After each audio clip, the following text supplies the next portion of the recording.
কি খবর প্রিয় দর্শক শিক্ষার্থীরা, তোমাদের সবাইকে স্বাগতম জানাচ্ছি বাংলা প্রথম পত্রের আরো একটা ক্লাসে। তোমরা সবাই খুব দ্রুত ক্লাসে জয়েন হয়ে যাও এবং আজকের ক্লাসটা একটু স্পেশাল হইতে যাবে। কেন? প্রত্যেকটা ক্লাসই স্পেশাল। স্বর্ণভাইয়ের ক্লাস মানে স্পেশাল, এডুকেশনের ক্লাস মানে স্পেশাল। তো স্পেশাল ক্লাসে স্পেশাল ভাবে তোমরা সবাই যত দ্রুত পারো জয়েন করো এবং তোমাদের ফ্রেন্ডদের সাথে অবশ্যই শেয়ার করো।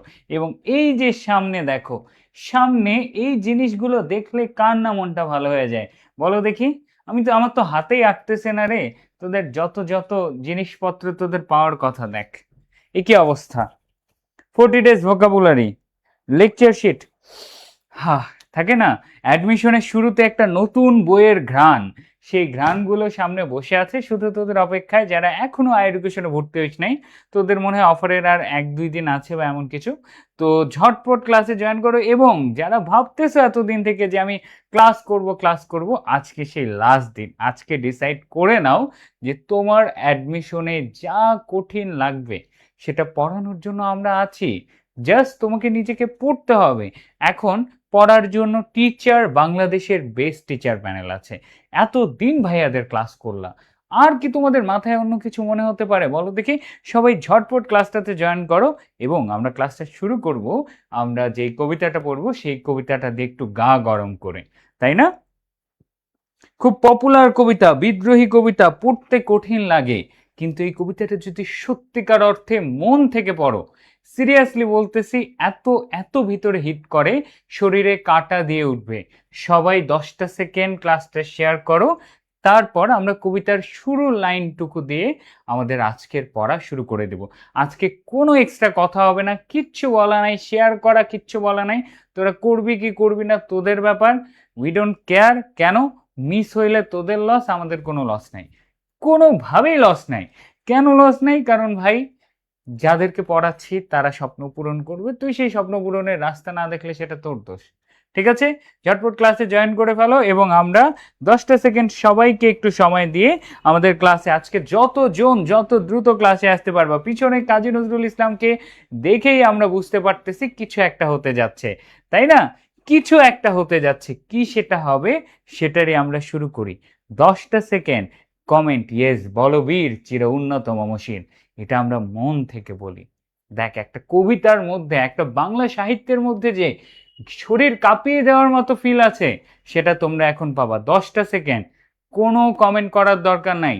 ক্লাসটা আগে শেয়ার করো 30 সেকেন্ড, তারপরে 10 সেকেন্ড একদম শান্ত হয়ে আমরা আজকের পড়াটা শুরু করব। এবং এতদিন পর্যন্ত তুমি বিদ্রোহীর মতো কবিতাটাকে যেভাবে যেই পদ্ধতিতে পড়ে আসছো, সেটা সম্পূর্ণ ভুল। বিভীষণের প্রতি মেঘনাথের ক্লাসটা করছিলা না? খুব সহজ লাগছে না? সেম ক্যাটাগরি এখানে হবে তোমাদের সাথে আজকে ইনশাআল্লাহ। 10টা সেকেন্ড, এই টাইম শুরু হচ্ছে এখন। 10 সেকেন্ড, কোনো কমেন্ট না, একদম শান্ত থাকো সবাই, তারপরে আমরা শুরু করব। 9, 8, 7, 6, 5, 4, 3, 2, 1। ওকে, চলো শুরু করি। বলো বীর, বলো উন্নত মম শির, শির নেহারি নত শির ওই শিখর হিমাদ্রির। আমি চিরদুর্দম দুর্বিনীত নৃশংস, মহাপ্রলয়ের আমি নটরাজ, আমি সাইক্লোন, আমি ধ্বংস। একটা কবিতার এক একটা শব্দ, লাইনগুলো কিভাবে গায়ের ভিতরে কাঁটা দিয়ে উঠে না? আবার চলো আরেকবার শুনি, ঠিক আছে? ওকে, বাইরে বৃষ্টি হয়েছে না, সেই জন্য আমার গলাটা ভাঙে যাচ্ছে। আরেকবার ট্রাই করে চলো। বলো বীর, বলো উন্নত মম শির, শির নেহারি নত শির ওই শিখর হিমাদ্রির। মহাপ্রলয়ের আমি নটরাজ, আমি সাইক্লোন, আমি ধ্বংস। কত সুন্দর একটা সুর একটা কবিতায় দেওয়া যায়, তাই না? যে কবিতার এক একটা লাইন নিজের ভিতরের যত বিদ্রোহী চেতনা, ভিতরে যা কিছু আছে সব কিছুকে বের করে আনা যায়, তাই না? এই হচ্ছে একটা কবিতা। ভাইয়াকে দেখতে মনে হয় আরে ভাইয়া তো কিনা কিউট মানুষ, ভাইয়ার ভয়েস এরকম হইতে পারে। হইতে পারে, বাংলা সাহিত্য পড়লে তুমি সবই পারবা। কবিতাকে জাস্ট একটা পড়ার বিষয় না, একটা বিদ্রোহের বিষয় হিসেবে ধরতে হবে। ঠিক আছে, তো সবাই চলে আসছো, কোনো একদিন পেইড ব্যাচের ক্লাসে আমরা পুরো কবিতাটা আবৃত্তি করে দেখব। আজকে আপাতত এই পর্যন্তই থাক, আমাদের পড়া পড়তে হবে। ঠিক আছে, আমি ভয় পাইছি স্যার, ভাইয়ার চুল দিন দিন কাজী নজরুল ইসলামের। ঠিক আছে, ওকে।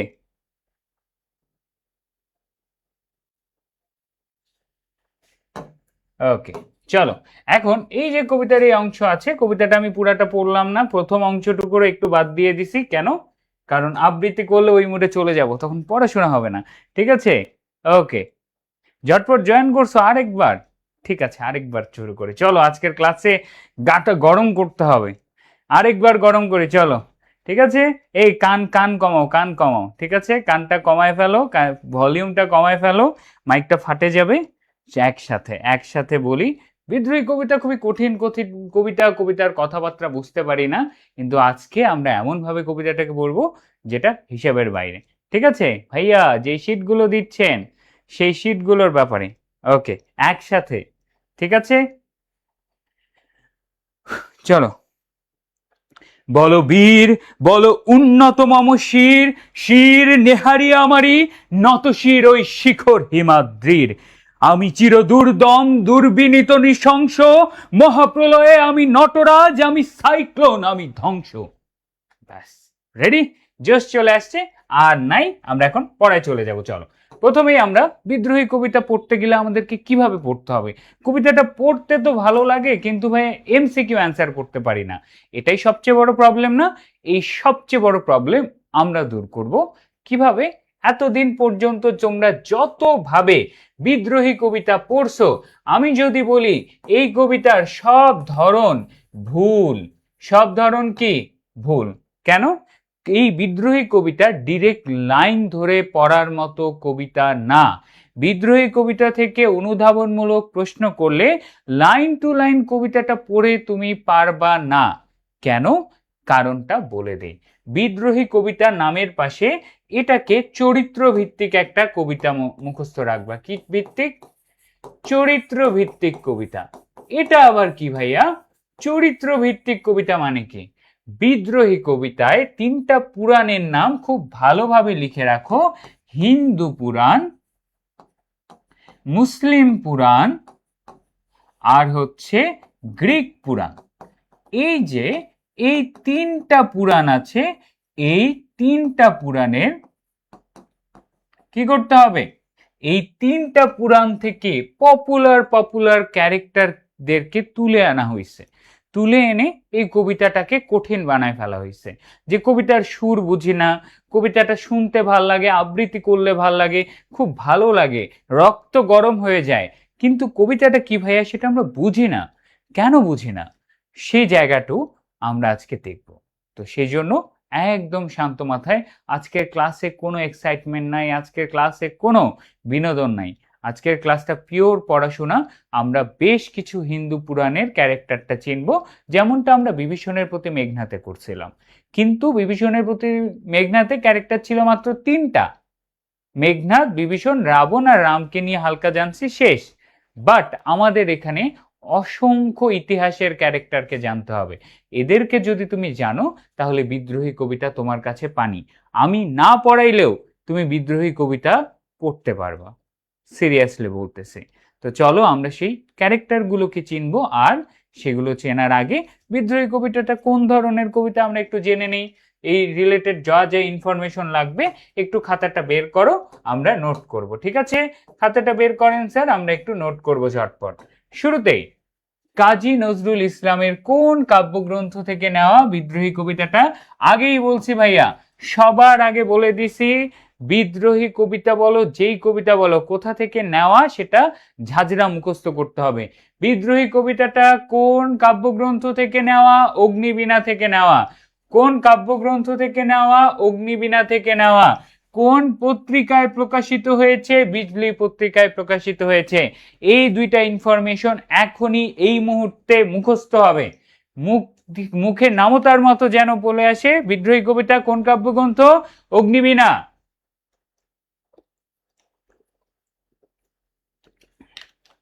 আর কোন পত্রিকায় প্রকাশিত হয়? বিজলি পত্রিকায়। কোন পত্রিকায় প্রকাশিত হয়? বিজলি পত্রিকায় প্রকাশিত হয়। মুখস্থ শেষ। এখন এই কবিতার ছন্দ জানতে হবে। বিদ্রোহী কবিতার ছন্দ কি? মাত্রাবৃত্ত ছন্দ। বাট এটাকে স্বর্ণ ভাইয়া কি বলে জানো? প্রতিবন্ধী কবিতা। ছি ছি ছি ভাইয়া, এত ভালো কবিতাকে আপনি প্রতিবন্ধী বললেন? আপনার তো মাইর হওয়া উচিত, তাই না ভাইয়া? আপনি বিদ্রোহী কবিতাকে অপমান করতেছেন না। ওয়েট, বুঝাই। দেখো, বিদ্রোহী কবিতায় মাত্রাবৃত্ত ছন্দের একটা নিয়ম আছে। অন্তমাত্রায় মিলগুলো বারবার ঠিক থাকে, কিন্তু বিদ্রোহী কবিতা সব সময় অন্তমাত্রাগুলোর মিল ঠিক রাখে নাই। এই জন্য এটা একটা অসম্পূর্ণ মাত্রাবৃত্ত ছন্দে লেখা কবিতা। যদি একেবারে অ্যাডমিশন প্যাটার্নে ডিপ কোশ্চেন করে, তাহলে মাথায় রাখতে হবে যে নিচের কোন মাত্রাবৃত্ত ছন্দের কবিতাটি অসম্পূর্ণ, বা নিচের কোন কবিতার মাত্রাবৃত্ত ছন্দটি অসম্পূর্ণ। তখন কি উত্তর হবে? তখন উত্তর হবে বিদ্রোহী কবিতা। ক্লিয়ার? তাই এটাকে জাস্ট জেনে রাখবা ব্র্যাকেটে। প্রতিবন্ধী মানে কি? প্রতিবন্ধকতা মানে হচ্ছে, বা প্রতিবন্ধিত মানে হচ্ছে, ধরো তোমার কোনো বডি পার্ট থাকবে না, বা সাধারণ মানুষ হইতে যা লাগে তোমার একটা কোনো গুণ থাকবে না। সেম বিদ্রোহী কবিতারও একটা গুণ নাই, তাই এটাকে আমরা বলি প্রতিবন্ধী কবিতা। খুবই সিম্পল ভাষায় এটা একটা অসম্পূর্ণ মাত্রাবৃত্ত ছন্দের কবিতা, এটাও মাথায় রাখবা। একটু অ্যাডভান্স লেভেলের পড়াশোনাও এখন থেকেই শুরু করো। অ্যাডমিশন ব্যাচে আসে এত পড়া কুলাইতে পারবা না। সো আজকের ক্লাসে আমরা বিদ্রোহী কবিতায় আমি তোমাদেরকে টাস্ক দিব এই ক্যারেক্টারকে। আজকের ক্লাসটা করার পরে আমি তোমাদেরকে আজকের ক্লাসে বিদ্রোহী কবিতা পড়াবোই না, তাহলে ভাইয়া কি করাবেন? আমি শুধু তোমাকে ক্যারেক্টারের সাথে পরিচিত করাবো। এরপর তুমি নিজে বিদ্রোহী কবিতা পড়বা, দেখবা পুরো কবিতা তোমার কাছে পানির মতো সোজা। ঠিক আছে? ওকে, ডান। তাহলে বিদ্রোহী কবিতা নিয়ে আমাদের 3টা এমসিকিউ মুখস্থ। ওকে, ঠিক আছে। তারপরে আমরা চলে যাব ডিরেক্ট শব্দার্থে। এবং লিখে রাখো, অ্যাডমিশন সিজনে আসছো, স্বর্ণ ভাইয়ার জাস্ট 2টা টেকনিক। এটা তোমার আজীবন লাগবে। দরকার হইলে তুমি তোমার দেয়ালে ছাপায় রাখবা। অ্যাডমিশনে এমন একটা বছর যায়নি, বিগত 5 বছর ধরে পড়াচ্ছি, এমন একটা বছর যায়নি স্বর্ণ ভাইয়ের জাস্ট 2টা সিম্পল টেকনিক থেকে কোনো না কোনো ইউনিভার্সিটিতে শব্দার্থ আসে নাই। কি 2টা টেকনিক? লিখে নাও, একদম লিখে নাও। পারলে এটা দেয়ালে ছাপায় রাখবা, যে কোনো একটা ইউনিভার্সিটিতে কমন পাবা। কি সেটা? প্রথমটা হচ্ছে, গ্রীষ্মের দুপুরে দেখলাম, সন্ধ্যায় ভুলে গেলাম। এই যে কয়েকদিন আগে 7 কলেজ হইলো তোমাদের সিনিয়র ভাইয়াদের লাস্ট যেটা পরীক্ষা, সেখানেও এখান থেকে কমন আসছে। গ্রীষ্মের দুপুরে দেখলাম, সন্ধ্যায় ভুলে গেলাম। গ্রীষ্মের দুপুরে দেখলাম, সন্ধ্যায় ভুলে গেলাম। এটা আবার কি জিনিস? এই একটা লাইন একদম মুখে নামোদ্দার মতো থাকতে হবে। কেন? কারণ দেখো, গ্রীষ্ম, নিদাগ, আমি আকুল নিদাগ তিয়াসা, নিদাগ শব্দ। তারপরে কি? দেখা, শির নেহারি নত শিরই শিখর হিমাদ্রির। তাহলে নেহারি, আমার উঁচু মাথা দেখে। নেহারি মানে দেখা। সন্ধ্যা মানে, প্রদোষ শব্দের অর্থ হচ্ছে সন্ধ্যা। ভুলে যাওয়া বা বিস্মৃত হওয়া, অর্থাৎ কোনো কিছু ভুলে যাওয়া, সেটা কি ভাইয়া? সেটা হচ্ছে, তাহলে দেখো, নিদাক, নেহারি, প্রদোষ, পাশরি।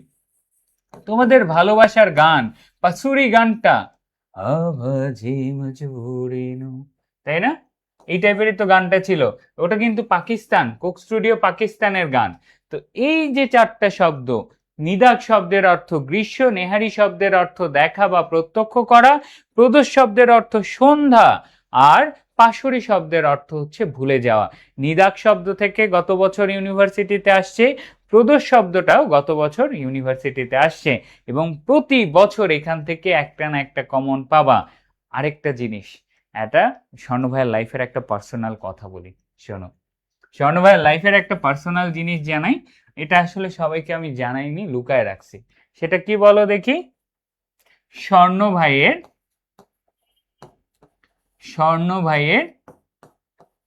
3 ব ব মানে বুঝতেই পারতেছো, এটা আসলে আমি জানাই নাই, আমার বউরা জানলে অবস্থা টাইট হয়ে যাবে। স্বর্ণ ভাইয়ের বউ কয়টা? তিনটা। হ্যাঁ ভাইয়া কি বলতেছেন এগুলো? হ্যাঁ, আজকে থেকে জেনে রাখো স্বর্ণ ভাইয়ের বউ কয়টা? তিনটা, অর্থাৎ তিনটা ব আছে ভাইয়ার লাইফে। ভাইয়ার লাইফে তিনটা ব কি?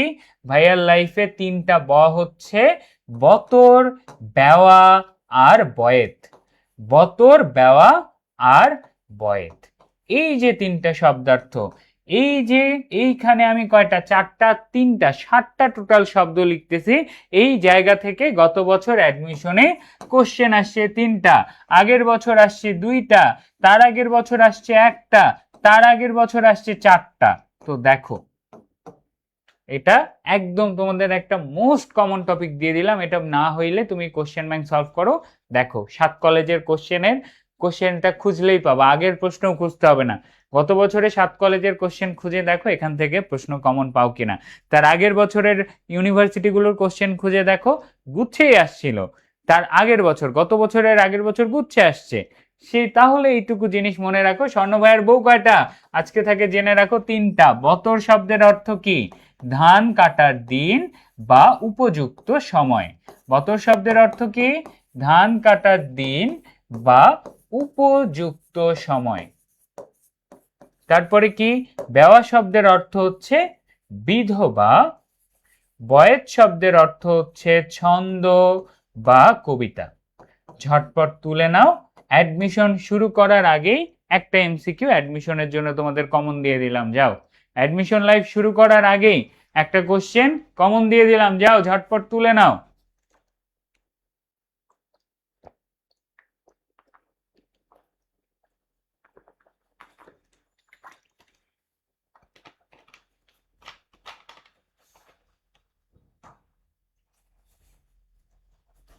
তুলে ফেলছো? ঠিক আছে, ওকে। এইচএসসি 28 ব্যাচের কেউ নাই? বা 28 ব্যাচের বাচ্চা কাচ্চা এত ফাস্ট! ভাইয়া ভাবির নামগুলো বলেনি তো। তোমার ভাইয়ের 3টা বউ, বতর একটা, একটা ভাবির নাম বতর, আরেকটা ভাবির নাম বেওয়া, আরেকটা ভাবির নাম কি? বয়েত। বতর, বেওয়া, বয়েত, শেষ। ভাইয়ের কয়টা ভাবি? তোমাদের 3টা ভাবির নাম চিনে রাখো। ভাইয়ার নাম ভুলে যাও, স্বর্ণ ভাইয়ের নাম ভুলে যাও, সমস্যা নাই, ভাইয়ের 3টা বউয়ের নাম ভুলা যাবে না। ক্লিয়ার? তুলে ফেলছো? আবার বলতেছি, স্বর্ণ ভাইয়ের বউ কয়টা? 3টা। বতর, বেওয়া, বয়েত। বতর মানে ধান কাটার দিন, বেওয়া মানে বিধবা, বয়েত মানে ছন্দ বা কবিতা। তারপরে গ্রীষ্মের দুপুরে দেখলাম, সন্ধ্যায় ভুলে গেলাম। গ্রীষ্মের দুপুরে দেখলাম, সন্ধ্যায় ভুলে গেলাম। গ্রীষ্ম মানে নিদাক, দেখা মানে নেহারি, সন্ধ্যা মানে প্রদোষ, ভুলে যাওয়া বা বিস্মৃত হওয়া মানে পাশুরি। দ্যাটস ইট, ব্যাস। ওকে, ঠিক আছে, ডান। তাহলে এই পর্যন্ত ছিল, আমরা তুলে ফেললাম। এবারে আমরা কোথায় যাব? এবারে আমরা চলে যাব আমাদের কবিতার জন্য প্রয়োজনীয় সেই শব্দার্থে। এখন এইটুকু পড়ায় কোনো মজা নাই। তোমরা সাধারণ জ্ঞান পড়ো, পড়তে মজা লাগে, কতগুলো সাল, কতগুলো জিনিস সেম। বাংলাকেও, বাংলার এই টপিকটাও এক গাদা ক্যারেক্টারের নাম মুখস্থ করতে হবে, তাদেরকে চিনতে হবে, তাদের ইতিহাস জানতে হবে। যদি জানো তাহলে তুমি কবিতা অ্যান্সার করতে পারবা, কবিতাটা বুঝতে পারবা। ঠিক আছে, ওকে। তাহলে বিদ্রোহী কবিতার আমি থিমটা তোমাদেরকে খুব ভালোভাবে ক্লিয়ার করে দেই। তুমি বিদ্রোহী কবিতাটাকে এক বাক্যে ব্যাখ্যা করতে পারবা। কিভাবে পারবা বলো দেখি? বিদ্রোহী কবিতায় এই লাইনটা বিদ্রোহী কবিতার একদম উপরে লিখে রাখবা। বিদ্রোহী কবিতায় আত্মজাগরণে উন্মুখ কবির, আত্মজাগরণে উন্মুখ কবির সদম্ভ আত্মপ্রকাশ ঘোষিত হয়েছে। সদম্ভ আত্মপ্রকাশ ঘোষিত হয়েছে, এটার মানে কি? বিদ্রোহী কবিতায় আত্মজাগরণে উন্মুখ কবির সদম্ভ আত্মপ্রকাশ ঘোষিত হয়েছে, এই লাইনটা এক ভাষায় এই কবিতাটাকে ব্যাখ্যা করে দেয়। বিদ্রোহী কবিতা কোনো নর্মাল কবিতা নয়, এই কবিতা সবার জন্য লেখা কবিতা। এই কবিতাটা কাদের জন্য? সবার জন্য। যে এই কবিতাটা পড়বে সে যেন নিজেকে একজন বিদ্রোহী ভাবে, এই থিমে এই কবিতাটা লেখা। তাহলে এটা তুলে নাও। এইটার লাইনের অর্থ হচ্ছে খুবই সিম্পল। কবিতাটা লেখা ব্রিটিশ শাসনের বিরুদ্ধে, ইংরেজ ঔপনিবেশিক শাসনের বিরুদ্ধে, অন্যায় শাসক শোষকের বিরুদ্ধে তিনি বিদ্রোহ করছেন। তাহলে এই কবিতায় তিনি পুরো সময় বিদ্রোহ করবেন। তার বিদ্রোহ কতটা শক্তিশালী, তিনি কিভাবে ইংরেজি শাসন শোষণদেরকে ধ্বংস করবে সেটা জানায়। 2 নাম্বার, এই বিদ্রোহ তিনি কাদের জন্য করছেন সেটা জানায়। অসহায় মানুষদের প্রতি প্রেম আর ভালোবাসা দেখাবেন। লাস্টে কবির বিদ্রোহ কেন, কবির বিদ্রোহ শেষ হবে কিভাবে সেটা কবি জানাবে। ব্যাস, কবিতার পার্ট কয়টা তাহলে? 3টা। এক হচ্ছে কবি বিদ্রোহ করতে থাকবে, অসহায় মানুষদের পাশে দাঁড়াবে, লাস্টে কবির বিদ্রোহ কেন করছে, বিদ্রোহ শেষ হবে কিভাবে সেটা তিনি জানাবেন। এইটুকু থিম ধরলেই পুরো কবিতাটা বুঝে যাবা। প্রথমে যতগুলো ঐতিহাসিক ক্যারেক্টার, আমি অরফিয়াস, তারপরে কি আমি দুর্বাসা, আমি নৃশংস, এই সবগুলো কথা কবি কি বুঝে বলেছে বলো দেখি? এই সবগুলো কথা তিনি বলেছেন তার বিদ্রোহ কোন ক্যারেক্টারের মতন, কোন চরিত্রের মতন সেটা তিনি এখানে ব্যাখ্যা করে গেছে। ক্লিয়ার? ওকে, ঠিক আছে, ওকে, তুলে ফেলছো। তাহলে কবিতার থিম বোঝা ডান। আর সহজ করে বলা যাবে না ভাইয়া, এত কঠিন কবিতা শিখে আসছো না, আমি একদম বাচ্চাদের মতো ধরে ধরে পড়াচ্ছি। খালি কবিতাটাকে ভাববা, শুরুতে যত আবোল তাবোল কথা বলছে, বলো বীর বলো উন্নত মম শির শির নেহারি নত শির ওই শিখর হিমাদ্দির, তারপরে আমি নৃশংস, আমি মহাভয়, আমি ধ্বংস, তারপর কি আরো যতগুলো কথা, আমি খ্যাপা দুর্বাসা, আমি ধর্মরাজের দণ্ড, এগুলো কিচ্ছু না। সবগুলোতে কবি নিজেকে তুলনা করছে, ওই ক্যারেক্টারের গুণগুলো নিজের মধ্যে আছে এটা বুঝাইছে। তারপর আমি অবমানিতের মরম বেদনা, আমি বিধবার বুকের ক্রন্দন শ্বাস, এইগুলো সব লাইন হচ্ছে অসহায় মানুষের প্রতি ভালোবাসা। তারপরে কি?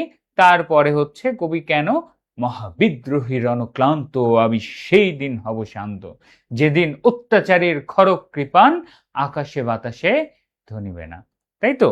তাহলে অর্থাৎ আমি সেই দিনই আমার যুদ্ধ শেষ হবে যখন অত্যাচারীর অত্যাচার আর থাকবে না, অসহায় মানুষের কান্নার আওয়াজ এই পৃথিবীর বুকে থাকবে না।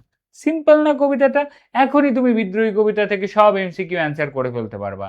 খালি পারবা না কোনটা, সেটা হচ্ছে ক্যারেক্টার গুলোকে চিনো না দেখে তাদেরকে একটু চিনতে হবে। চলো আমরা এখন সেই চরিত্রগুলোকে চিনবো। কি কি চরিত্র?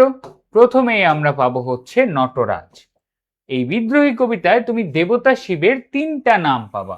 বিদ্রোহী কবিতায় খাতাটা বের করো, হিন্দু ধর্মের দেবতা শিবের 3টি চরিত্র পাবা। কয়টা? দেবতা শিবের 3টা নাম পাবা। কয়টা নাম? 3টা। এক হচ্ছে নটরাজ, ধূর্ঝটি, আরেকটা হচ্ছে পিনাক পানি। কয়টা নাম? 3টা। নটরাজ, ধূর্ঝটি, আরেকটা হচ্ছে পিনাক পানি। 1 2 3, 1 2 3, নটরাজ, ধূর্ঝটি, পিনাক পানি।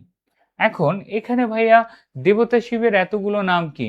আমি নটরাজ, আমি পিনাক পানি ডমরু ত্রিশূল, আমি ধূর্ঝটি আনি এলোকেশে ঝড়। তাহলে এই যে প্রশ্নগুলো আছে এগুলো কেন বলছে তিনি? প্রথমেই নিজেকে নটরাজ কেন বলছে, যদি অনুধাবনমূলক প্রশ্ন হয় অ্যান্সার কিভাবে করবা? নটরাজ কি? সৃষ্টির ধ্বংস।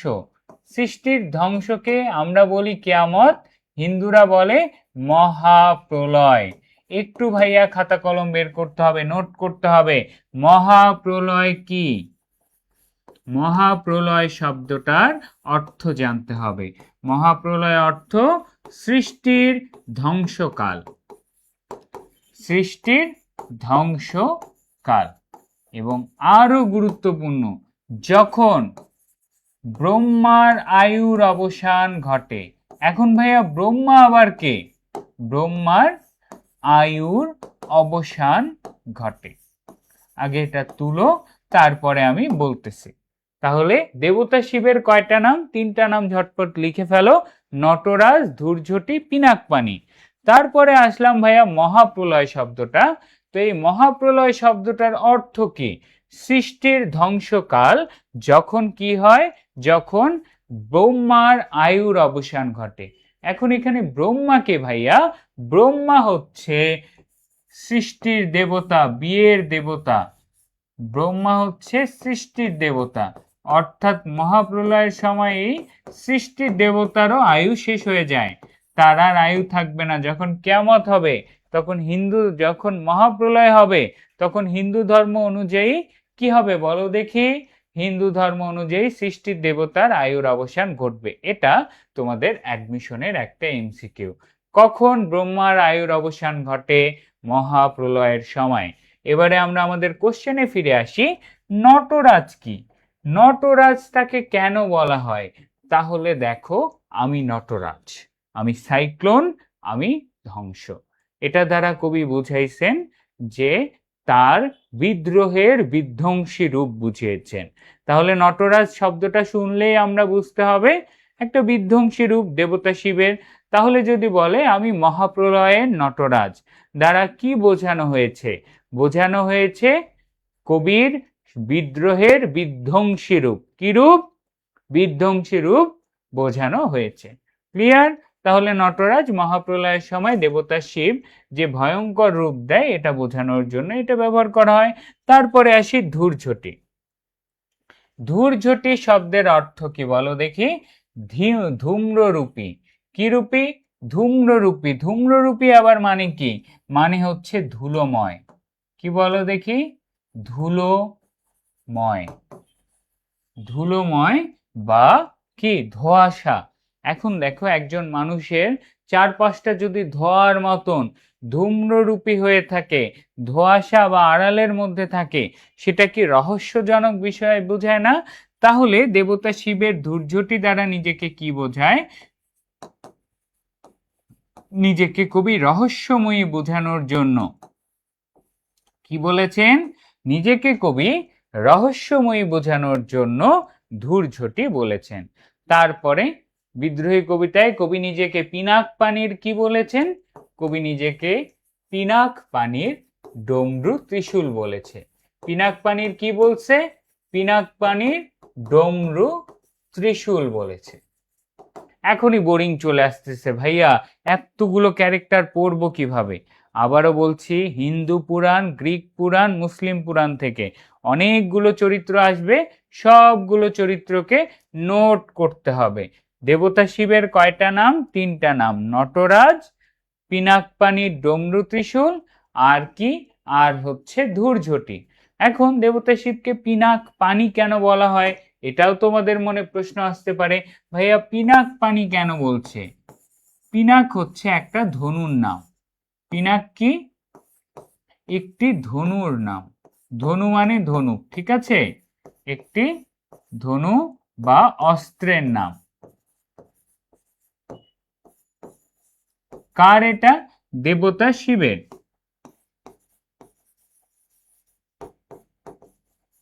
তিনি এটা ধারণ করেন। এখন তোমরা বিলাসী গল্প পড়ছো, আমি জানি এইচএসসি পরীক্ষা দিছো, বিলাসী গল্প পড়ছো। বিলাসী গল্পে পানি দিয়ে একটা শব্দ আছে, কে বলতে পারবা সেই শব্দটা কি? তোমরা বিলাসী গল্প পড়ছো, বিলাসী গল্পে পানি দিয়ে একটা শব্দ আছে, সেই শব্দটা কি? কে বলতে পারবে? একটু ঝটপট বলো।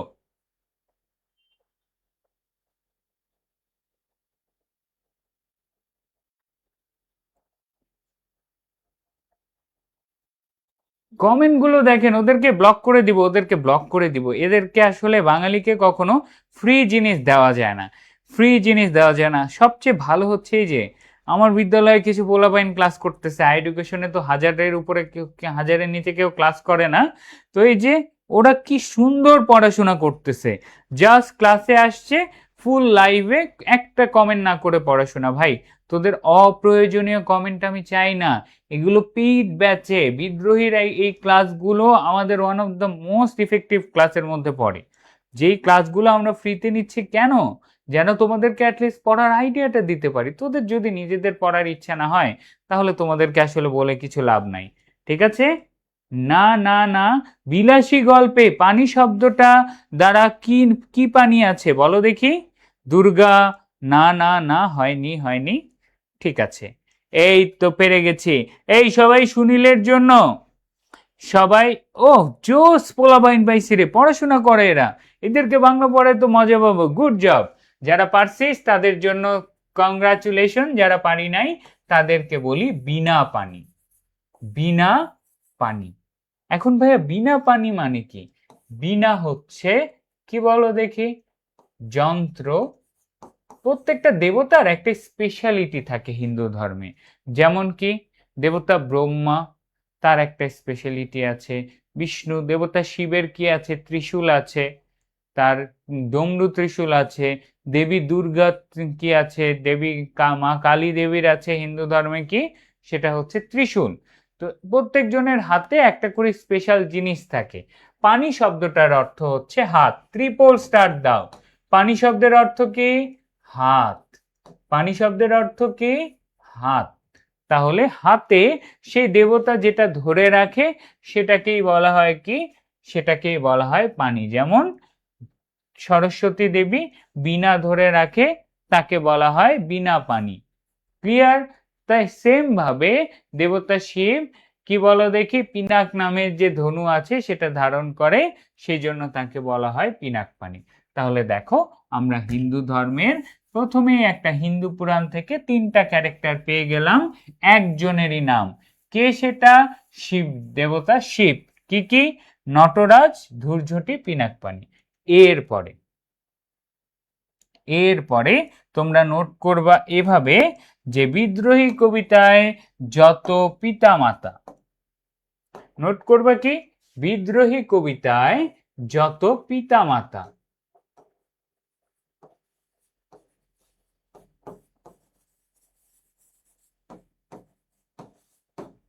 এটা আবার কি? বিদ্রোহী কবিতায় বেশ কিছু বাবা মায়ের নাম সহ ক্যারেক্টার। এ পর্যন্ত স্বর্ণ ভাইয়ার অ্যানালাইসিস অ্যাডমিশনে বিদ্রোহী কবিতায় পিতামাতা রিলেটেড ইনফরমেশনে একদম প্রথম তোমার 11 যদি ধরি সেক্ষেত্রে 9টা এমসিকিউ আসছে। কয়টা এমসিকিউ? 9টা এমসিকিউ আসছে বিদ্রোহী কবিতায় যে পিতামাতা রিলেটেড লাইনগুলো আছে। আমি অরফিয়াসের বাঁশরি, অরফিয়াসের বাবা মায়ের নাম দেওয়া বলা আছে, এই টাইপের কোশ্চেন থেকে 9টা এমসিকিউ আসছে। তাহলে আমাদেরকে জানতে হবে, প্রথমেই আসি ইন্দ্রাণী সুত। সুত শব্দটার অর্থ জেনে রাখো। সুত, পুত, হুত, এই 3টে শব্দের অর্থই বোঝায় কি? সন্তান। স্পেশালি কি বোঝায়?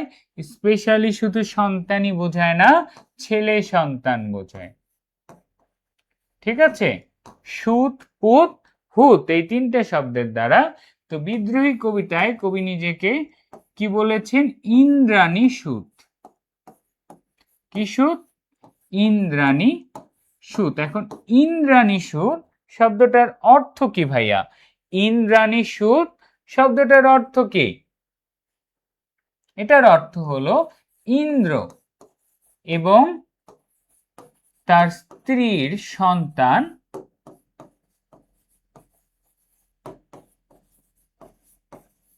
জয়ন্ত। তার স্ত্রীর সন্তান কি?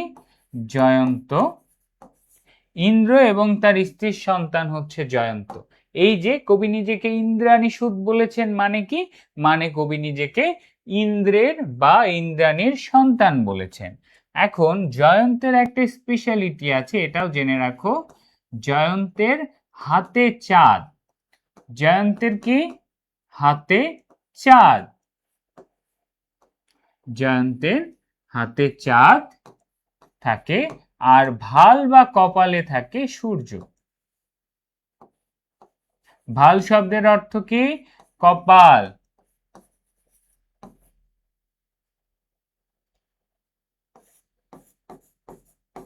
হাতে চাঁদ, ভালে সূর্য। তাহলে বিদ্রোহী কবিতায় কবি নিজেকে কার সন্তান হিসেবে তুলনা করেছেন? ইন্দ্রাণী সুত।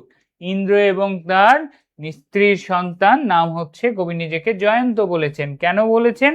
কারণ জয়ন্তের এক হাতে যেরকম চাঁদ, চাঁদ মানে ভালোবাসার প্রতীক, তেমনি তার কপালে সূর্য, সূর্য মানে রণতুর্য, অর্থাৎ তার মধ্যে যুদ্ধের চেতনা এবং ভালোবাসা দুটোই আসছে।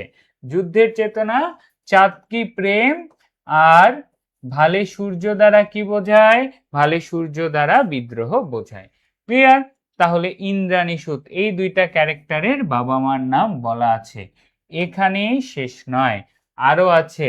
আরো কি বলো দেখি? কবি নিজেকে অরফিয়াসের বাঁশরি বলেছেন। এখন অরফিয়াসের বাবার নাম কি? গ্রিক দেবতা। অরফিয়াস নামটা আসছে গ্রিক পুরাণ থেকে। অরফিয়াস নামটা আসছে কোথা থেকে? গ্রিক পুরাণ থেকে। যেই ক্যারেক্টারের বাবা গানের দেবতা অ্যাপোলো। অনেকেই মনে করে যে গানের দেবতা অ্যাপোলোই হচ্ছে গ্রিক পুরাণ অনুযায়ী অরফিয়াসের বাবা, এবং মা হচ্ছে মিউস ক্যালোপি। তার মায়ের নাম থেকেই মিউজিক শব্দটা আসছে, মিউস ক্যালোপি। তারপরে কি? তারপরে হচ্ছে এটা নিয়ে আরো কনফিউশন। কি বলো দেখি? তার আরেকটা বাবার নাম আছে, তার বাবার নাম হচ্ছে ইগ্রাস। এটা আবার কেমন কনফিউশন ভাইয়া? তো দেখো, গ্রিক পুরাণ থেকে অরফিয়াস নামের একটা চরিত্র নেওয়া আছে আমাদের বিদ্রোহী কবিতায়।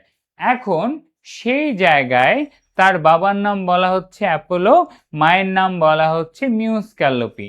এখন আরেকজন বা হিসেবে নিজেকে দাবি করে থ্রেসের রাজা ইগ্রাস। সো অনেকেই সেটাকে সত্য মনে করে, অনেকেই সেটাকে কি মনে করে? সত্য মনে করে, আবার অনেকেই মনে করে না। তাহলে ভাইয়া অ্যান্সার হবে কোনটা? তো সবাই মেনে নিছে যে অ্যাপোলোই হচ্ছে অরফিয়াসের বাবা। যদি অপশনে কখনো অরফিয়াস না থাকে তাহলে উত্তর হবে কি বলো দেখি? ইগ্রাস। তাহলে যে অরফিয়াসের বাবা, অপশনে যদি অ্যাপোলো না থাকে তাহলে উত্তর কি হবে? ভাই আকাশের অবস্থা মারাত্মক। গানের দেবতা অ্যাপোলো তার বাবা, সেই আকাশ একদম সেই রকম ফুটাফুটি করতেছে। তাহলে চিনে ফেলো, গানের দেবতা অ্যাপোলো তার বাবা এবং মিউস ক্যালোপি হচ্ছে তার মা। এছাড়া কি থ্রেসের রাজা ইগ্রাসও তার বাবা হইতে পারে যদি অপশনে অ্যাপোলো না থাকে। এই যে ইগ্রাস, এটাই তোমাদের অ্যাডমিশনের একটা কোশ্চেন। অ্যাডমিশনের একটা কোশ্চেনে বলা ছিল অরফিয়াসের বাবার নাম কি, অপশনে অ্যাপোলো নাই। তোমরা এই জিনিসটা পড়নি, সবাই তো অ্যাপোলো অ্যাপোলো মুখস্থ করছো, ইগ্রাসকে কেউ দাগায়নি, ভাবছে প্রশ্ন ভুল, কিন্তু আসলে প্রশ্নটা তো সঠিক ছিল। তাহলে কয়জনের নাম পাইলাম? 3 জনের নাম পাইলাম। তারপরে এখানেই শেষ নয়, আরো আছে খ্যাপা দুর্বাসা। এই কবিতায় খ্যাপা দুর্বাসারও বাবা মায়ের নাম জানা যায়। খ্যাপা দুর্বাসার বাবাকে মহর্ষি অত্রি। মহর্ষি শব্দের অর্থ মহারিষি, মহর্ষি অত্রি, এবং তার মাতা হচ্ছে অনসূয়া। মহর্ষি অত্রি আর মাতা হচ্ছে অনসূয়া। তাহলে আমরা দুর্বাসার পিতামাতার নামও জেনে গেলাম। ঠিক আছে, খ্যাপা দুর্বাসা নিয়ে আমরা আরো পড়বো। আপাতত জেনে রাখি তার পিতা হচ্ছে মহর্ষি অত্রি। মহর্ষি শব্দের অর্থ হচ্ছে মহারিষি। তার পিতাকে মহর্ষি অত্রি, মাতা হচ্ছে অনসূয়া। ক্লিয়ার? এছাড়া বিদ্রোহী কবিতায় কবি নিজেকে কি বলেছেন? বিদ্রোহী সুত। কি বলেছেন? বিদ্রোহী সুত। কিসের বিদ্রোহী সুত? বিশ্ববিধাত্রীর। অর্থাৎ কবিকে যখন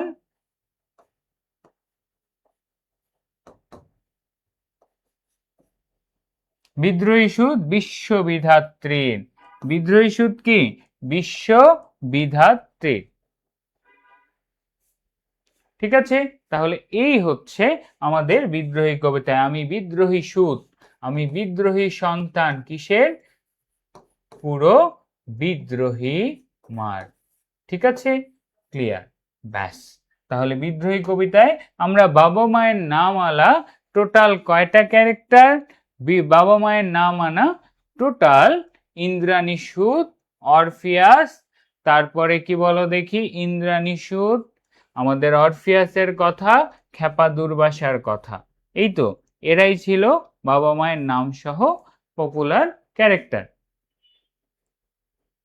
এখন আমরা কোথায় যাব? আমরা বেশ কিছু পড়া পড়ে ফেলছি, অরফিয়াস পড়ে ফেলছি, তারপরে জয়ন্ত পড়ে ফেলছি। এখন আর বাকি থাকে অল্প কিছু ক্যারেক্টার, এগুলোকে পড়লে বিদ্রোহী কবিতা এখন তোমার পানির মতো সোজা লাগবে। ঠিক আছে, ওকে, তাহলে সেখানে আমরা যাই। ইন্দ্রাণী সুদ পড়া শেষ। বেদুইন, বিদ্রোহী কবিতায় কয়টি জাতির কথা বলা আছে? বিদ্রোহী কবিতায় জাতি নোট করতে হবে স্যার, অবশ্যই নোট করতে হবে। বিদ্রোহী কবিতায় কয়টি জাতির কথা বলা আছে? বিদ্রোহী কবিতায় কয়টি জাতির কথা বলা আছে? একটু ঝটপট অ্যান্সার করে ফেলো।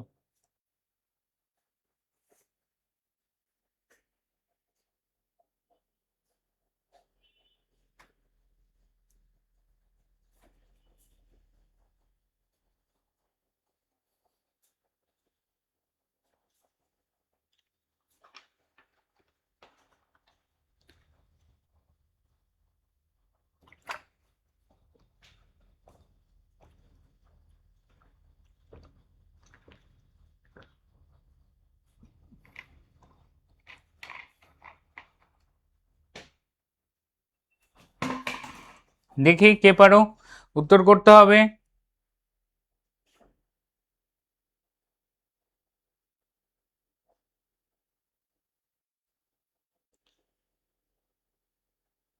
ঠিক আছে, ওকে, দুইটা। বিদ্রোহী কবিতায় কয়টি জাতির কথা বলা আছে? বিদ্রোহী কবিতায় দুইটি জাতির কথা বলা আছে। কি কি? এক হচ্ছে বেদুইন, আরেকটা কি বলো দেখি, আরেকটা হচ্ছে ক্ষত্রিয়। এক হচ্ছে বেদুইন, আরেকটা হচ্ছে ক্ষত্রিয়। এখান থেকে অ্যাডমিশনে এ পর্যন্ত 3 টাইমস কিউ আসছে। এই কবিতাটা আমি কেন এত গুরুত্ব দিয়ে এত সময় নিয়ে পড়াচ্ছি, এটার প্রমাণ এখানেই পাচ্ছ। সো আজাইরা কথা বলে তোমার সময় নষ্ট করলে স্যার লস আপনারই। সো অ্যাডমিশনে মাত্র 3 মাস সময় পাচ্ছ না, বাংলায় এতগুলো টপিক, তারপর এই মেজর টপিকগুলো যদি তোমরা না পড়ো ঠিক মতো, তাহলে কিভাবে হবে তোমরাই জানো। ক্ষত্রিয় আর কি? বেদুইন। ক্ষত্রিয় আর কি? বেদুইন। এই দুইটা জাতিকে খুব ভালোভাবে জেনে রাখো। ক্ষত্রিয় কাদেরকে বলা হয়? এরা হচ্ছে যোদ্ধা জাতি। এদের কাজ কি? বিশ্বে অশান্তি সৃষ্টি করে বেড়ানো। তাহলে এখান থেকে একটা এমসিকিউ আসে বিদ্রোহী কবিতায়, সেটা কি? কবি বিশ্বে শান্তি আনবেন কিভাবে? কবি বিশ্বে শান্তি আনবেন, এটা তুলতে হবে। কবি বিশ্বে শান্তি আনবেন কিভাবে? উত্তর কি হবে? বিশ্বকে নিক্ষত্রিয় করার মাধ্যমে। বিশ্বকে নিক্ষত্রিয় করার মাধ্যমে। নিক্ষত্রিয় করার মাধ্যমে। ঠিক আছে, ওকে, তাহলে কবি শান্তি আনবেন কিভাবে? বিশ্বকে নিক্ষত্রিয় করার মাধ্যমে। অর্থাৎ বিদ্রোহী কবিতায় ক্ষত্রিয় জাতি দ্বারা কাদেরকে বোঝানো হয়েছে? ইংরেজ শাসক গোষ্ঠী, অন্যায় শাসক শোষকদেরকে বোঝানো হয়েছে ক্ষত্রিয়দের দ্বারা। ইংরেজরাও তো ক্ষত্রিয়দের মতো বিশ্বে সব জায়গায় যায় যুদ্ধ করে বেড়াইতো। ইংরেজ শাসক গোষ্ঠী বা অন্যায় শাসক গোষ্ঠীকে বোঝানো হয়েছে ক্ষত্রিয়র দ্বারা। আর বেদুইন কারা? বেদুইন হচ্ছে আরবের যাযাবর জাতি। বেদুইন কারা? এরা হচ্ছে আরবের যাযাবর জাতি। এদের সাথে কবি নিজেকে কেন তুলনা করেন? কারণ হচ্ছে সংগ্রাম। এরা পৃথিবীতে কি করে টিকে থাকে? এরা পৃথিবীতে সংগ্রাম করে টিকে থাকে বলে এদের সংগ্রাম থেকে শিক্ষা নেওয়ার জন্যই কবি নিজেকে বেদুইন বলেছেন। তাহলে দেখো এখন কবিতাটা সহজ মনে হচ্ছে। আমি নটরাজ, কবি কেন নিজেকে নটরাজ বলছেন? নিজের বিদ্রোহের ধ্বংসাত্মক রূপ দেখানোর জন্য। কবি নিজেকে ধূর্যটি কেন বলেছেন? নিজের রহস্যময় রূপ দেখানোর জন্য। কবি নিজেকে পিনাক পানি বলেছেন কেন? কবি নিজেকে পিনাক পানি ডমরু ত্রিশূল বলেছিলেন যেন দেবতার শিবের মতো মহান ক্ষমতা তিনি তার বিদ্রোহে সেই কাজের ক্ষমতা রাখেন সেই জন্য। তারপর কবি নিজেকে ইন্দ্রাণী সুত কেন বলেছেন? ইন্দ্র আর ইন্দ্রাণীর সন্তান, তাদের সন্তানের নাম হচ্ছে জয়ন্ত। জয়ন্তের একটি স্পেশাল পাওয়ার আছে, সেটা কি? তার হাতে চাঁদ থাকে আর তার কপালে সূর্য থাকে। অর্থাৎ একই সাথে কবি নিজেকে ভালোবাসা এবং তারপরে কি, চাঁদ হচ্ছে ভালোবাসা, সূর্য হচ্ছে বিদ্রোহের প্রতীক হিসেবে দেখিয়ে দিয়েছে। ঠিক আছে, তারপরে আর কোন ক্যারেক্টার বাকি ছিল? দুর্বাসা, খ্যাপা দুর্বাসা। বাবা মায়ের নাম কি? বাবার নাম মহর্ষি অত্রি, মাতার নাম অনসূয়া। এর বাইরে আমরা এই যে দুটো ক্যারেক্টার পাইলাম, বেদুইন আর ক্ষত্রিয় জাতি, খুবই গুরুত্বপূর্ণ যোদ্ধা জাতি। ইংরেজ শাসক গোষ্ঠী বা অন্যায় শাসক গোষ্ঠী বোঝানো হয় ক্ষত্রিয়দের দ্বারা। আর কি বলো দেখি, কবি এই পৃথিবীতে শান্তি ফিরে আনতে চান কি? বিশ্বকে নিক্ষত্রিয় করার মাধ্যমে।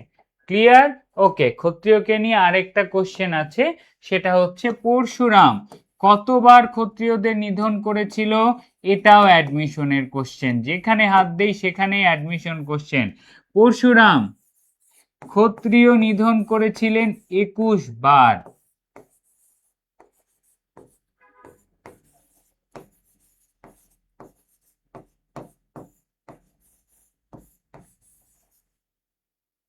কয়বার? 21 বার। এই পপুলার ক্যারেক্টার ক্ষত্রিয়কে নিয়েও আমরা পড়ব। তাহলে এতক্ষণ যতগুলো ক্যারেক্টার পাইছি বেদুইন বাদে সব ছিল গ্রিক পুরাণ আর হিন্দু পুরাণ থেকে। সবগুলো কি ছিল? গ্রিক পুরাণ আর হিন্দু পুরাণ থেকে। মুসলিম পুরাণ থেকে ক্যারেক্টার কি? আমরা বেদুইন জাতিকে পাইছি। মুসলিম পুরাণ থেকে আমরা কাকে পাইছি? আমরা বেদুইন জাতিকে পেয়েছি। ওকে, ঠিক আছে। মুসলিম পুরাণের আমরা আরেকটা ক্যারেক্টার পাবো, সেটা হচ্ছে ইসরাফিল। তার আগে আমাদেরকে তুলতে হবে, তার আগে আমাদেরকে তুলিতে হইবে কি? তার আগে আমাদেরকে তুলতে হবে চেঙ্গিস খান। এখন ভাইয়া চেঙ্গিস খানকে প্রথমেই জন্মসাল, মৃত্যুসাল, মঙ্গল সাম্রাজ্যের প্রতিষ্ঠাতা হিসেবে চেঙ্গিস খানকে মুখস্থ করে ফেলো। মঙ্গল সাম্রাজ্য, সিরিয়াসলি মঙ্গল সাম্রাজ্যের তিনি প্রতিষ্ঠাতা ছিলেন। বিশ্বের মঙ্গলয়েড যে জাতি দেখো, তার আগেই পুরো মঙ্গল যে সম্রাট পুরো বিশ্বের মধ্যে শাসন করত, সেই সাম্রাজ্যের প্রতিষ্ঠাতা ছিল। এখন চেঙ্গিস খান তো কেউ কোনো ভালো মানুষ না। কেন? কারণ তিনি অসংখ্য মানুষকে নিহত করছে। তাহলে কবি নিজেকে চেঙ্গিস খান কেন বলছে? কারণ তিনি কোনো নিয়মের মধ্যে বাধা নাই। চেঙ্গিস খান নিজের উদ্দেশ্য সফলের জন্য যদিও মানুষের বলিদান দিতে হয়েছে, সেটাও দিছে। তাহলে কবি নিজেকে চেঙ্গিস খানের সাথে তুলনা করে কেন? ব্র্যাকেটে লিখে রাখবা, সফলতার জন্য। কিসের জন্য? সফলতা বা সাফল্যের ক্ষুধার জন্য নিজেকে কিসের সাথে বলো দেখি? চেঙ্গিস খানের সাথে তুলনা করে। ওকে, ব্যাস। তাহলে এই গেল আমাদের আরো একটা ক্যারেক্টার চলে গেল। এটা কোন পুরাণ থেকে ছিল? এটা কোনো পুরাণ না, এটা হচ্ছে ঐতিহাসিক চরিত্র। নোট করে রাখো, ঐতিহাসিক চরিত্র। এটা কারো কোনো গান গল্প থেকে নয়। চেঙ্গিস খান কি একটা ঐতিহাসিক চরিত্র নিয়ে আলোচনা করেছে। ঠিক আছে, ওকে। তাহলে আমাদের চেঙ্গিস খানও গেল। আর কে বাকি আছে? খুবই কম ক্যারেক্টার বাকি আছে। কি বলো দেখি? প্রথমেই আসবে কবি নিজেকে ইসরাফিল। আমি ইসরাফিলের সিঙার মহা হুঙ্কার। তাহলে ইসলাম ধর্মে আমরা সবাই জানি ইসরাফিল আলাইহিসসালাম কে? যিনি সিঙায় ফুঁক দিবেন আল্লাহর নির্দেশে, এবং তিনি ফু দিলেই পৃথিবী কি হয়ে যাবে বলো দেখি? ধ্বংস হয়ে যাবে। এই বিষয়টা নিয়েই বলা আছে। এবং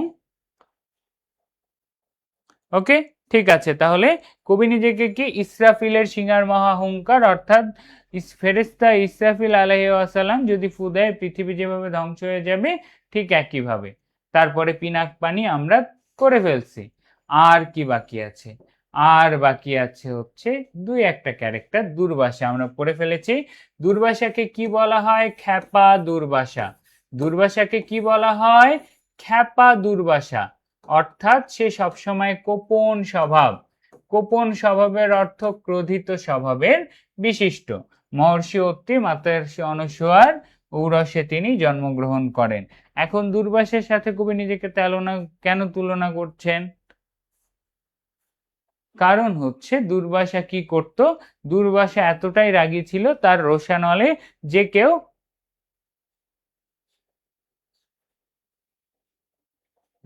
কেউ বলো দেখি, দুর্বাসা এতটাই ছিল দগ্ধ হতো এবং যে কাউকে তার দায়িত্ব ছেড়ে দিতে হতো, এমন একটা সিচুয়েশন ছিল। সেই দুর্বাসার সাথে কবি নিজেকে কেন তুলনা করছেন? অর্থাৎ তার অপছন্দের যে বিষয়গুলো সেগুলোকে তিনি দূর করে দিবেন। ওকে, তারপরে আসি বিশ্বামিত্র, খুবই গুরুত্বপূর্ণ। বিশ্বামিত্র কে ভাইয়া? বিশ্বামিত্র হচ্ছে ক্ষত্রিয় হিসেবে জন্মগ্রহণ করছে। হিন্দু ধর্মের এই ক্যারেক্টারগুলোকে আমরা একটু ভালোভাবে চিনি, ঠিক আছে? কোপন স্বভাব খুবই গুরুত্বপূর্ণ, নোট করো শব্দটা। কোপন স্বভাব অর্থ ক্রোধিত স্বভাব। যিনি সবসময় রেগে থাকে তাকে কোপন স্বভাব বলে। তারপরে বিশ্বামিত্র জেনে রাখবা ক্ষত্রিয় জাত ছিল। এখন যোদ্ধা জাতি থেকে কখনো ভালো মানুষ বা ব্রাহ্মণ হওয়া যায় না। তাহলে ক্ষত্রিয় থেকে বা যোদ্ধা জাতি থেকে ভালো মানুষ হওয়া যায় না। সেই জায়গায় অনেক সাধনা করে বিশ্বামিত্র কি হয়েছে? বিশ্বামিত্র ক্ষত্রিয় থেকে ব্রাহ্মণ হয়েছে। তাহলে এখানে আমরা কি শিখলাম? সংগ্রাম শিখলাম, তাই না? তাহলে কবি নিজেকে বিশ্বামিত্রের সাথে কেন তুলনা করছেন বলো দেখি? তার সাধনা, তার সাধনা, লেগে থাকার মানসিকতার থেকে কারণে নিজেকে কি বলেছেন? বিশ্বামিত্র শিষ্য। আমি বিশ্বামিত্র শিষ্য, অর্থাৎ কবি নিজেকে বিশ্বামিত্রের শিষ্য হতে কি করেছে?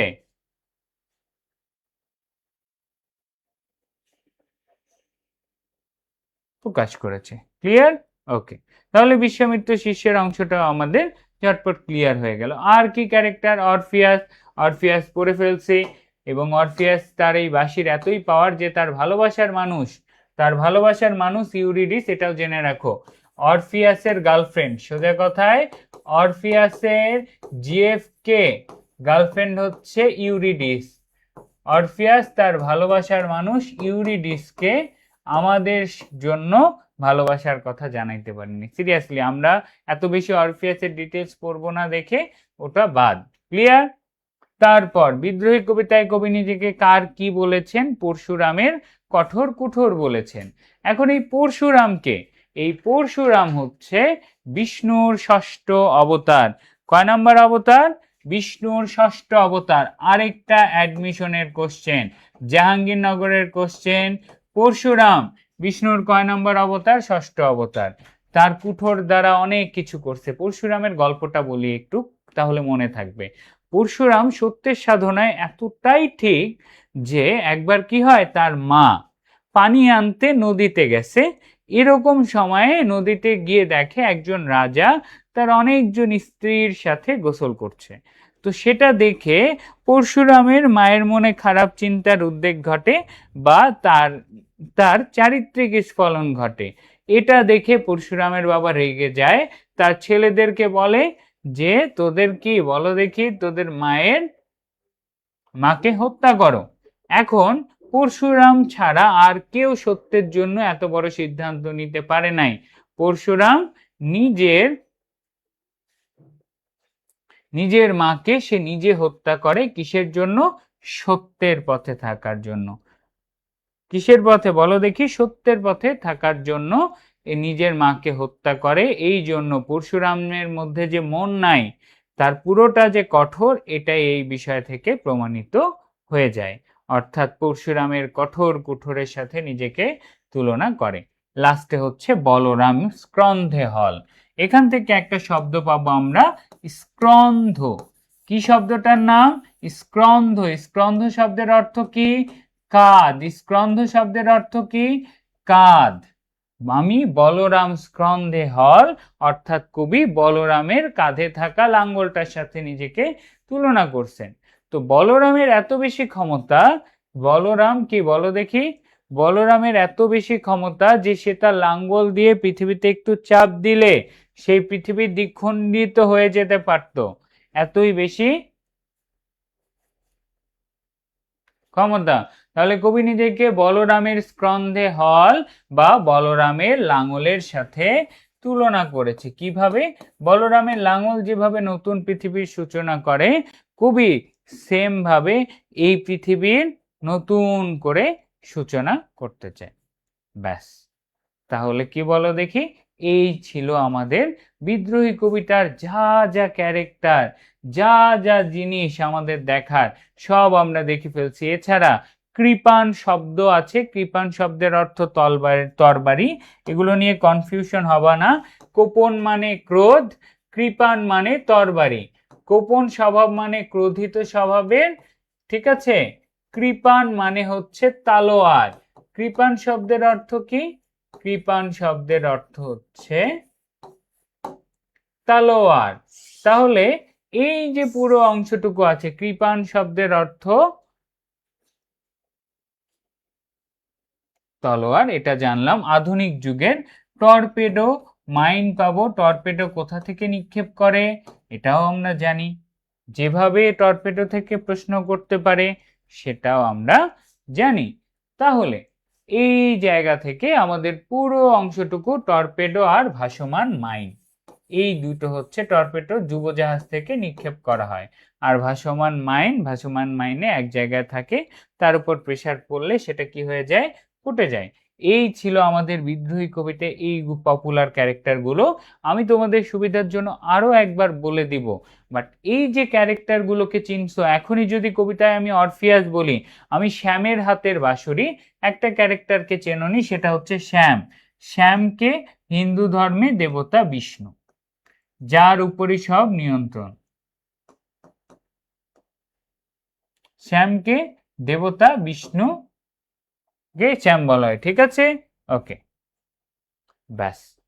ওকে, তোমরা যদি চাও আমি আরেকবার এই ক্যারেক্টার গুলোকে তোমাদের সামনে প্রকাশ করে দিব, যেন তোমরা খুব সহজেই আলোচনা করতে পারো, ঠিক আছে। ওকে, ভীম শব্দ আছে। আমি ভীম, ভীম শব্দটা ভীষণ অর্থে ব্যবহার হয়। ভীম শব্দটাও আছে, ভীষণ অর্থে ব্যবহার হয়, পঞ্চ পাণ্ডবের তৃতীয় পাণ্ডব। বাট ভীম শব্দটা ওই ভীম অর্থে ব্যবহার হয় না এটা, ঠিক আছে। এই জন্য এটা আমাদের না পড়লেও চলবে। নর্মালি ভীম শব্দটা ভীষণ বা অহংকার অর্থে ব্যবহৃত হয়। ক্লিয়ার? ওকে, হ্যাঁ, এই ক্লাসের উপরও পিডিএফ আমরা অবশ্যই দিব। ঠিক আছে, এখন সব পড়া এলোমেলো লাগলো। বিদ্রোহী কবিতাটা কি নিয়ে এত শান্ত সুন্দর করে বলবো, ভাববা তুমি ক্লাস 1-এ পড়তেছো। তো ভাইয়া দেখো, বিদ্রোহী কবিতা কোনো কঠিন কবিতা না। কবিতাটা পুরোটাই শব্দের উপর নির্ভরশীল। যেমন আমি নটরাজ, আমি সাইক্লোন, আমি ধ্বংস, আমি ধূর্ঝটি, আমি এলোকেশে ঝড়, আমি অভিশাপ পৃথিবীর, আমি পৃথিবীর কি অভিশাপ। অর্থাৎ পুরো কবিতাটা তুলনার উপরে বেঁচে আছে। কবিতাটা কি নিয়ে আমাদের ক্লিয়ার। অন্যায় শাসক শোষক, ইংরেজ শাসকদের অন্যায় শোষণের বিরুদ্ধে অসহায় মানুষদের পাশে থাকার জন্য যে বিদ্রোহ, সেটাই এই কবিতার থিম। ক্লিয়ার? এর বাইরে কবিতায় কিছু নাই। কবিতাকে 3টা পার্টে ভাগ করা। প্রথমে কি বলেন? প্রথমেই হচ্ছে বিদ্রোহের পরিচয় দিয়ে দেয়, কিভাবে বিদ্রোহ করে। তারপরে কি, তার পরবর্তী অংশে তিনি অসহায় মানুষদের পাশে দাঁড়ান। এবং শেষে কি, এবং শেষে সিম্পল, এবং শেষে আসে আমরা আর কিছুই করি না। কবিতার লাস্টের অংশে তার বিদ্রোহ কিভাবে শেষ হবে এটার কারণ দেখিয়ে বিদ্রোহ শেষ করে দেওয়া হয়। ব্যাস। তো যদি যদি কি অত্যাচারীর অত্যাচার পৃথিবীর বুকে না থাকে, তাহলে কি হবে না, তাহলে আর এই কোনো কিছুরই দরকার হবে না, কবির বিদ্রোহ শেষ হয়ে যাবে। ক্লিয়ার? এবারে কিছু পপুলার ক্যারেক্টার আমরা পাইছি। এক নামতায় দেবতা শিবের 3টা নাম, ধূর্যটি, পিনাকপানি, নটরাজ। হিন্দু পুরাণ থেকে পরশুরাম। পরশুরাম কাকে বলে? বিষ্ণুর ষষ্ঠ অবতার। এখন ভাইয়া অবতার কি? হিন্দু ধর্মে অনেক বড় বড় দেবতারা পৃথিবীতে মানুষ রূপে আসতো, সেটাকে বলা হয় অবতার। ঠিক আছে, তাহলে পরশুরামও দেবতা বিষ্ণুই পৃথিবীতে আসছিল, তার ষষ্ঠ অবতার। এবং এবং কি এবং হচ্ছে এই পরশুরাম 21 বার ক্ষত্রিয় নিধন করেছে। এছাড়া খ্যাপা দুর্বাসা আছে, যে সবসময় রেগে থাকে, তার পিতামাতার নাম মনে রাখতে হবে।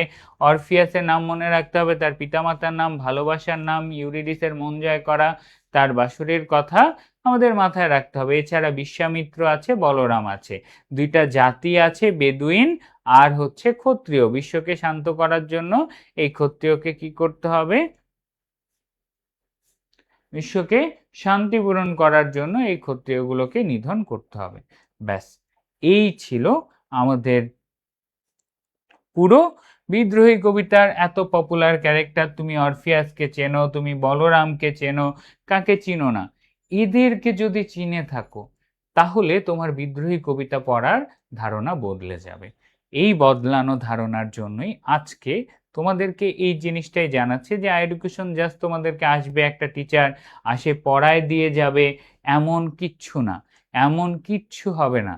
টিচার খালি পড়ায় গেল, কিন্তু তোমাদেরকে আমি একটা কথা বলছি না ভাইয়া, আমরা ডিফারেন্ট কেন? আমরা ডিফারেন্ট, এবং স্পেশালি আমি যদি বলি, আমি একটা জিনিসই চাই তোমার কাছে, শিক্ষকের সার্থকতা শিক্ষা দান করতে পারায় নয়, শিক্ষার্থীকে তা অর্জন করতে সক্ষম করায়। ঠিক আছে, তাহলে আমার চাওয়া কি? তুমি পড়তে পারবা। পড়তে পারার জন্য ক্লাসে পুরো টাস্ক থাকবে, ডাউট সলভিং ক্লাস থাকবে এই প্রথমবারের মতন, যেখানে আমরা জাস্ট একটা লাইভ ক্লাসেই যাব তোমাদের ডাউটগুলো নিয়ে আলোচনা করার জন্য। সেম এরকম টাস্ক বেস ক্লাস থাকবে, যেমন আজকের টাস্ক, তুমি নিজে বিদ্রোহী কবিতাটা এখন পড়বা। প্রত্যেকটা ক্যারেক্টারকে চিনো, কোথায় কোন ক্যারেক্টারের কথা বলতেছে তুমি এখন বুঝো, প্রত্যেকটা শব্দ জানো, তাহলে এখন তুমি পারবা না কেন? অবশ্যই পারবা কবিতাটা এখন নিজে পড়তে। তাহলে এই ঐতিহাসিক ক্যারেক্টারগুলোকে একদম মাথায় গেঁথে ফেলবা। এবং তোমাদের জন্য একটা বোনাস টপিক আছে, এই বোনাস থেকে বিদ্রোহী কবিতার 60% এমসিকিউ এখান থেকেই আসে। সেই বোনাসটা তোমাদেরকে দিয়ে দিব, খাতায় নোট করবা, ওখান থেকেই দেখবা কবি এখানে বিদ্রোহী কবিতায় কবি কি অবমানিতের কি মরম বেদনা, তারপর কি, তারপর হচ্ছে বিদ্রোহী সুত কার? বিশ্ববিধাত্রীর। কবি নিজেকে পৃথিবীর কি বলেছে? অভিশাপ বলেছে।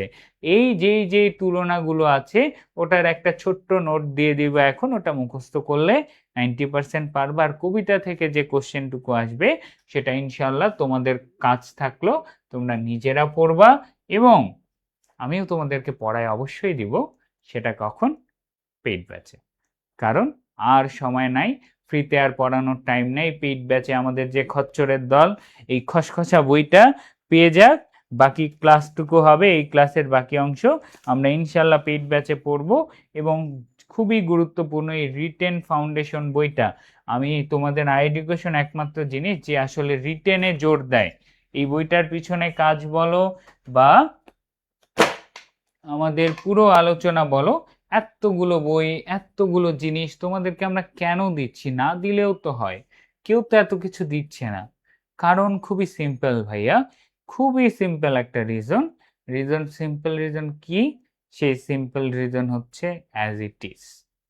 আমাদেরকে বেস্ট ঢাকা ইউনিভার্সিটিতে শুধু চান্স পাওয়া না, গত বছর যেরকম প্রত্যেকটা ইউনিভার্সিটি থেকে আমরা টপার পাইছি, এবারও আমরা চাই তোমরা দেখায় দিবা অনলাইনে পড়েও যে আসলে ভাইয়া মাশাল্লাহ কিছু করা যায়, এটা তোমাদের কাছ থেকে দেখায় দিতে চাই। তো যারা এখনো অফার চাচ্ছিলা, তো অফারে স্বর্ণ স্যারের কথা বলে নিও, সুফিয়ান স্যারের কথা বলেই যে যে আগের অফারটা পাইছো না, স্বর্ণ স্যারের কথা বলে নিয়ে ওই অফারে, এখনো তোমাদের অফার ওটাই চলতেছে, ওই অফারে ঝটপট ভর্তি হয়ে যায়। ঠিক আছে, এটা একটা ছোট্ট জিনিস থাকলো, তোমরা ঝটপট যারা এখনো ভর্তির কথা ভাবতেছো। আর পেইড ব্যাচের বাচ্চারা, আমরা বাকি অংশটুকু পড়বো, বাট তার আগে তোমরা নিজেরা পড়বো, পড়ে দেখো এখন কবিতাটা কেমন লাগে। তারপরেও যদি কঠিন লাগে তাহলে বুঝতে হবে তোমাদেরকে অ্যাডমিশনে আরো গ্রাইন্ড করতে হবে। বাট সিরিয়াসলি বলতেছি, এই ক্যারেক্টারগুলোকে মুখস্থ রাখো, এরপর যখন বিদ্রোহী কবিতা পড়তে যাবা তোমাকে আর শব্দগুলো নতুন মনে হবে না। আমি বলতেছি অরফিয়াস শব্দটা দেখেই বুঝবা প্রেম আর ভালোবাসার কথা। কিসের কথা? প্রেমের কথা। কেন? অরফিয়াসের বাঁশরি, অর্থাৎ যে প্রেমের কথা। তারপরে কি? দুর্বাসা বললেই বিদ্রোহের কথা, ক্ষত্রিয় নিধন বললেই বিদ্রোহের কথা, অর্থাৎ এই পুরো অংশটুকু তোমরাই পারবা ইনশাআল্লাহ। ঠিক আছে, ওকে, তাহলে আর তোমাদের সাথে ফ্রিতে দেখা হচ্ছে না। আজকে ক্লাসে বাচ্চা কাচ্চা অনেক কম। আসলে শুক্রবারের দিন নামাজের পর সবাই যেটা দেয় কি জানি বলে সেটাকে, ভাত ঘুম দেয়, তাই না? সবাই একটা ভাত ঘুম দেয়, সেই ঘুম হয়তো বা ওরাও দিছে। বাচ্চা কাচ্চা খুব কম, দেখা হবে একেবারে এখন পেইড ব্যাচে। এছাড়া যারা ফ্রিতে আছো 2-3 দিন পর আবার ভাইয়াদের ক্লাসে আসবা, সেটার জন্য আমন্ত্রণ জানাইলাম। সবাই ভালো থাকো, সুস্থ থাকো, আল্লাহ হাফেজ। ঠিক আছে, রিটেন নিয়ে অনেক কথা বলা আছে, আর এখন আর ফ্রি ক্লাসে আমি আসতেছি না। পেইড ব্যাচে এখন তোদের হয়ে গেছি। ফ্রি ক্লাসের সমাপ্তি, ফাউন্ডেশন ক্লাসের সমাপ্তি। এখন শুরু হবে আমাদের পেইড ব্যাচের ক্লাস, আর 2 দিন পর ভাইয়ার সাথে একটানা পড়াশোনা হবে। রেডি? আল্লাহ হাফেজ, আজকের মতো চলে যাই। ঠিক আছে, একবার পড়িয়ে দিব তো। তোমাদের এখন পড়া কি, এই প্রত্যেকটা ক্যারেক্টারকে, পিডিএফটাও পেয়ে যাবা, প্রত্যেকটা ক্যারেক্টারকে নোট করছো না? এই নোট অনুযায়ী প্রত্যেকটা ক্যারেক্টারের বৈশিষ্ট্য চিনে রাখবা। অরফিয়াস মানে কি? এত সময় ধরে আমি জাস্ট চরিত্র কেন পড়াইলাম, 1 ঘন্টা ধরে। অরফিয়াস মানে এমন একটা চরিত্র, পিতামাতার নাম প্লাস তার ভালোবাসার চরিত্র। দুর্বাসা খ্যাপা, কোপন, রাগী স্বভাব।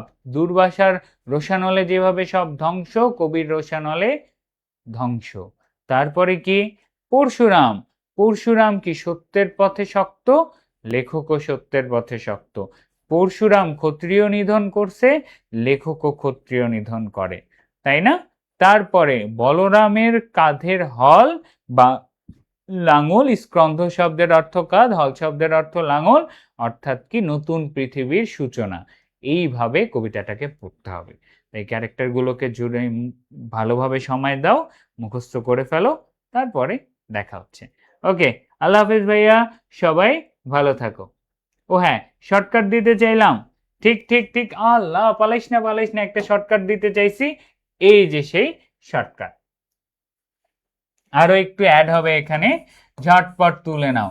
বললাম তো 80% অ্যাডমিশনের এমসিকিউ এখান থেকেই পেয়ে যাবা।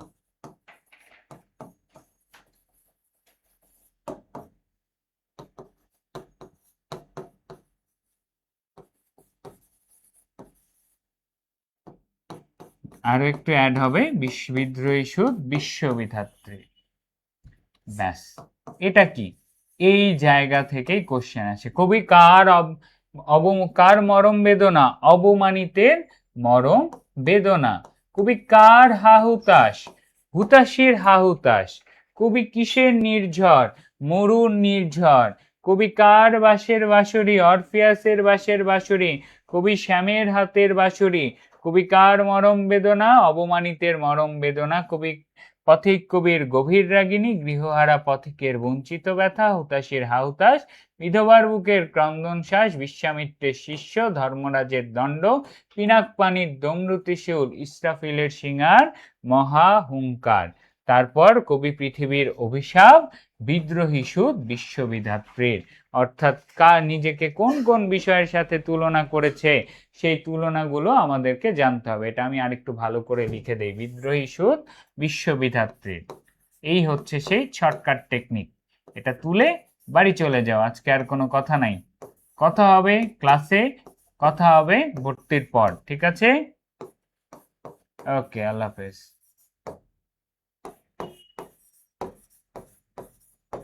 তুলে ফেলো ঝটপট। এই হচ্ছে কবিতার সেই শর্টকাট টেকনিক। এইটুকু জিনিস একদম মুখস্থ, মুখে নামতার মতো থাকলে most of the question answer করতে পারবা।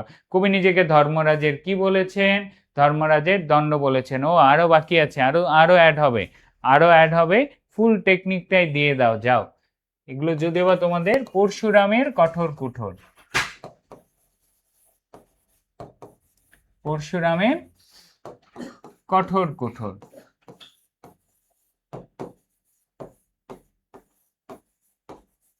বলরামও দেওয়া নাই, বলরামটাও অ্যাড করে দেই। বলরাম স্কন্ধে হল। স্কন্ধ মানে কি? স্কন্ধ মানে কাঁধ, হল মানে লাঙল। বলরাম স্কন্ধে হল।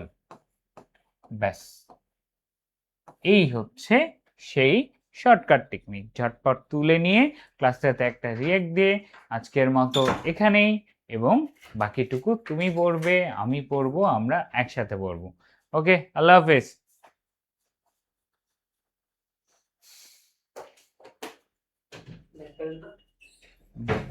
চলো।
টাটা, বাই বাই, ঘুমাও সবাই।